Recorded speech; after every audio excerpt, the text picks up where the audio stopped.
الشمار كفونه كم جرتو كبجموف جالتمو هردوفتوتا في داوتوتا تي في مو الرا أدو ساعتي كنافك إندي فني اسم برك أكبسيسنا أدو ولين أميرو لميتي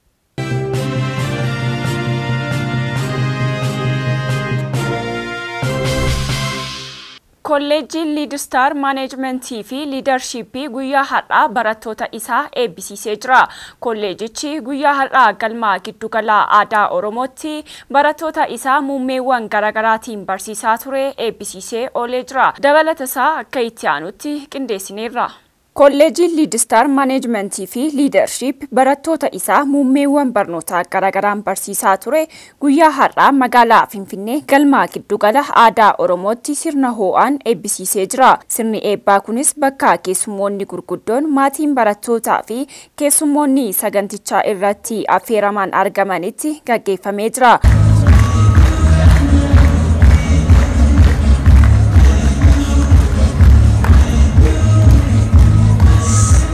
Barattoota guyyaa har'aa kolleejichi eebbisiisee dhiiraa 180 fi dhalaa 178 yoo ta'an walumaa galatti barattoonni 358 eebbifamanii jiru. Sagantaa kanarratti kan argaman hundeessaa fi pireezidaantiin kolleejichaa Dr. Gammachiis Dastaa eebbifamtootaaf ergaa baga gammaddanii dabarsanii jiru. Dr. Gammachiis Dastaa eebbifamtootaaf ergaa dabarsaniin eebbifamtoonni kolleejichaa ogummaa argatanii jalqabaa sammuu isaanii akka hoogganan jireenya kaleessarra fooyyee qabu akka jiraataniifis sammuu isaanii fayyadamuun namoota hojii eeggatan utuu hin taane hojii uummatanii namoota kan biroollee hojjechiisuuf akka kaayeffatan dhaamaniiru. Barattoonni ogummaa adda addaa keessaa qabxii olaanaa fidanis sagantaa eebbaa kanarratti badhaasni kennameefii jira.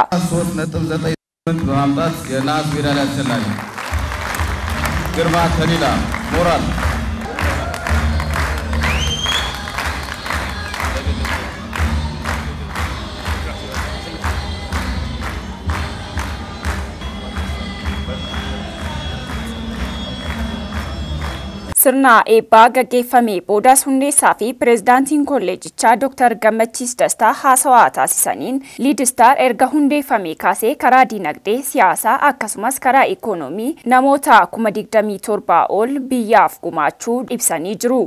Leadstar erga hundeeffamee kaasee amma biyyattiidhaaf keessumaa karaa ikoonoomii, karaa biizinasii, karaa siyaasaas akkasumas immoo karaa dinagdee namoota 27,000 ol leenjisee biyyichaaf gumaacheera. Namoonni kun hooggantoota biyyaarraa kaasee hamma hooggantoota baankiitti, hamma hooggantoota hawaasaatti, hamma hooggantoota amantaatti, hamma hooggantoota biizinasii adda addaatti bu'aa buusneerra 27,000 biyyaaf gumaachineerra amma. Barattoota har'a eebbifaman irraa keessumaa adda kan godhu baalaansii dhiiraaf dubartiiti. Dubartoota 178, dhiira immoo 180 leenjifnee master's degreedhaan kan nuyi xumursiisne. Masters of Business Administration, Masters of Leadership, Masters of Accounting and Finance, and Masters of Marketing jedhani. Kanaaf barattoonni hammi kun qopheeffamanii leenjifamanii graduate godhanii egaa gabaa hojii seenarii hojii guddaadha kan nuyi hojjennu, kan nuyi barbaannu. Hiyyumni biyya kana gadi qabee, dhaloota kana gadi qabee, saba keenya gadi qabee jiru, saba keenya irraa akka inni cabu hawwii keenya isa guddaadha. Kanaaf badhaadhina milkeessuu, bilisummaa milkeessuu, dimookiraasii milkeessuu kana keessatti immoo namoonni dhuunfaan hojjetanii milkaa'uu akka isaan danda'anii fi hojii hojjennu cimsinee xumurree asiin geenyeerra. Eebbifamtoonni guyyaa har'aa eebbifaman hooggantoonni gurguddoon Leadstar baratanii bahuu himuun gammachuu qaban ibsanii dhaamsaa qabanis dhaamanii jiru. Ani baay'ee gammachuu guddaan qaba. Leadstaritti leadershipidhaan eebbifame digirii lammaffaa jechuudha. Leadstaritti hooggantoonni keenya gurguddoo hedduun Leadstarii ba'an. Leadstar maal hojjechaa jira kan jedhuuf hayyoonni keenya hooggantoonni gurguddoon biyya kana jijjiiraa jiran Leadstarii baratanii ba'an harki caalaan isaanii jechuudha. Kun bu'aa inni biyya kanaa buuse jechuudha. Keessattuu immoo barnootaan wal qabatee barsiisota ga'umsa qaban, hayyoota ga'umsa qaban barattaa. Keessattuu dipaartimentiin ani baradhetti ofii kootiif bu'uurri koo gaazexeessummaadha. ani turtiin koo bara dheeraa gaazexeessummaadhaan ture geggeessummaatti dhiyeenya kan dhufe waan guddaa naa buuseera. Ani artist Gada Hamdaa jedhama. Guyyaan eebbaa akkuma beekamu guyyaa eebbifamaadha. Waan baay'ee bareeda waan yeroo hedduu eegaa turte yeroo abjuun keetti milkaa'aa waan ta'eef baay'ee namatti tola. Miira akkasii keessa jiran. Egaa wanti an dhaamu akkuma Dooktorri kabajaa Artist Alii Birraa barnootni waan guddaa akka ta'e nu barsiisaa turanii barachuu jechuun waan jalqabaati. Namni hunduu isteepii irra jirutti karaa hundaanuu ga'umsa jabaa qabaachuu qaba. Ogummaa irra jirutti bakka jirutti nama gahaa ummata gahaa ummata ammoo waan barbaachisullee beeku ummata waan barbaachisuuf jiraatu ta'uu qaba jedha. በጣም ደስ ብሎኛል።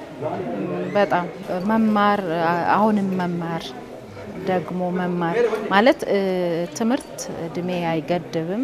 baay'ee natti tolee jira barachuu ammas barachuu irra deebi'anii barachuun bu'aa qaba. Barumsi umrii hin daangessu yookiin haalaan hin daanga'u. Yeroo gaariin yeroo hedduu hin argamu. Yeroo gaariif mijataa eegeen baradha hin jedhamu. Guyyaa har'aa caalaa guyyaa gaariin dhufuu dhiisuu danda'a. Kanaaf carraa argannetti barannee of fooyyessuuf yaalii gochuu qabna. ምቹ ጊዜ እየጠበቅን የተሻለ ምቹ ጊዜ ላይመጣ ይችላል። ያለውን አጋጣሚ ተጠቅመን ግን ራሳችንን ለማሻሻል ጥረት ማድረግ አለብን የሚል መልእክት ነው የሚያስተላልፈው።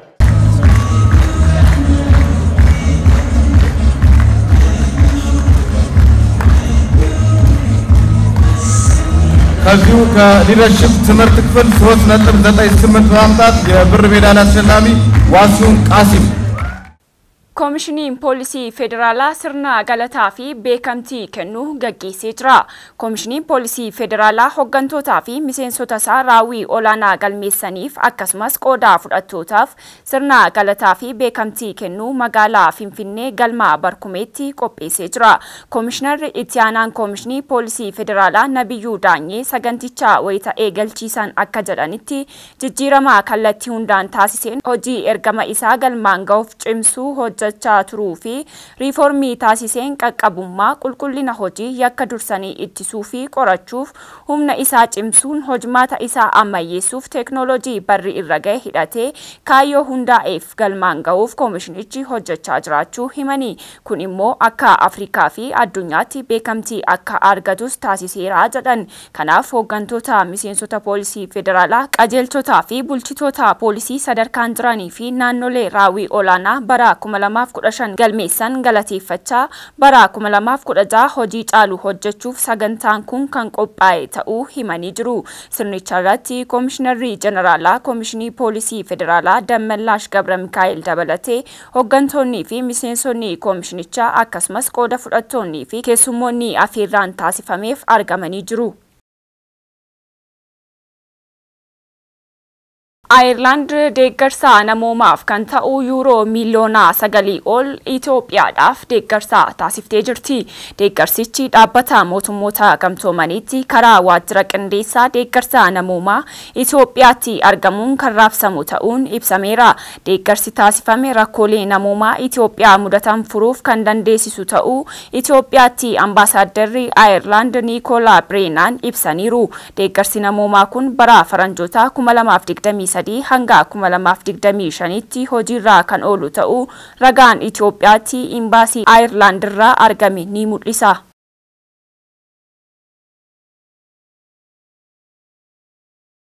Aanaa Ambootti barattoota maatiin isaanii harka qalleeyyii ta'aniif deeggarsi meeshaalee barnootaa taasifamee jira. Godina Shawaa Aanaa Ambootti barattoota maatiin isaanii harka qalleeyyii ta'an 1265f deeggarsa qaamolee mootummaa fi miti mootummaarraa argameen dabtarri 10,585 uffanni yuunifoormii 176 fi qubeessaa 8,000 ol kennamee jira. Obbo Mokonnin qalbeessaa itti gaafatamaa gaafatamaan waajjira barnoota aanaa Amboo barattootaan alattis harka qalleeyyii aanichaaf uffatii qorraa kennamuu ibsanii jiru. Obbo Masarat Guddisaa bulchaan aanaa Amboo qaamolee deeggarsi kun akka taasifamuuf haala mijeessan galateeffachuun keessattuu barattoonni deeggarsa argatan cimanii akka barataniif ergaa dabarsanii jiru. Maatiin barattootaas deeggarsa argametti kan gammadan ta'uu himanii rakkoo hedduu nurraa furee jedhanii jiru. Barattoonni deeggarsa argatanis nuti dubbisnees qabxii gaarii argachuuf cimnee hojjannaa jedhani. Oduma walfakkaatuun Harargee lixaatti barattoota maatiin isaanii harka qalleeyyii ta'aniif deeggarsi taasifamee jira. Godina Harargee lixaatti meeshaaleen barnootaa barattoota maatii harka qalleeyyii 33,000 olu walitti qabamuun ibsameera. Meeshaaleen barnootaa kunneen birrii miliyoona 25 fi 598 olitti kan tilmaaman ta'uun eerameera.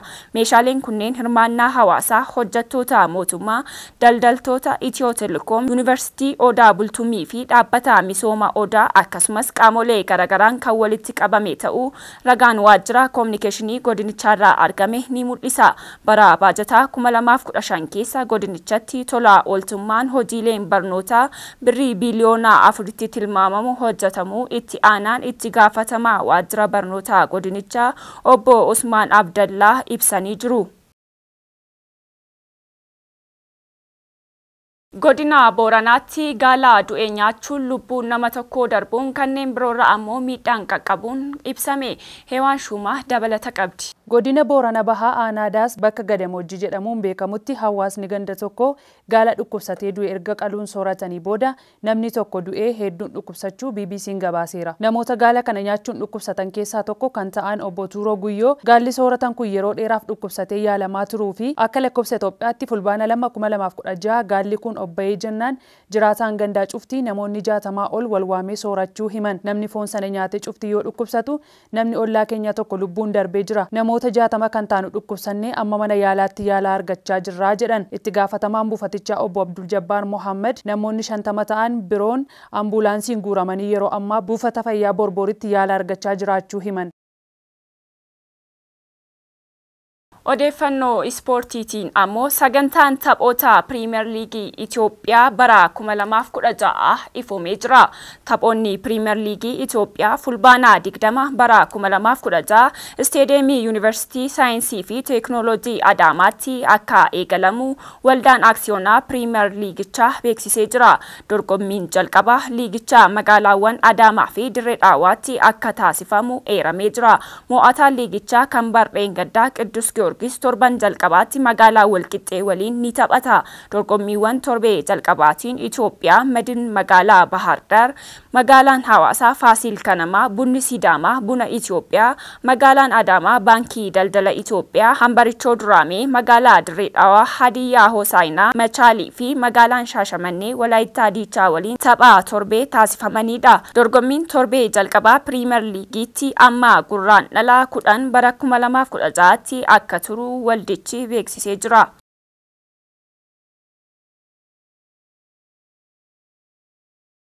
Lammiilee Liibiyaa fi Morokootti lubbuu dhaban yaadachuuf taphattoonni baajii gurraacha ni godhatu jedhame.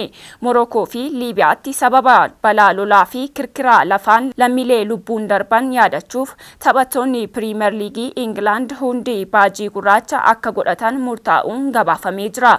Taphattoonni hundi irree isaanii irratti baajii gurraacha akka uffatan murtaa'uu ragaan miidiyaa hawaasummaa waldaa Piriimeer Liigii Ingilaand irraa argame ni argisiisa.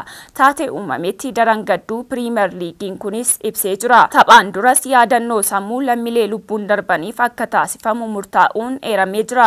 Taphoota boruu eegalee hanga wiixataatti taphatamu irratti taphattoonni, hoggantoonni fi murteessitoonni baajii gurraacha godhachuun gara dirree ni seenus jedhamee jira.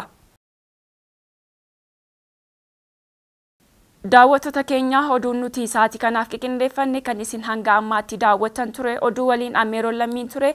Qophiileen TV mo'aafan kanneen biroon itti fufuu isaa waliin turtii gaarii.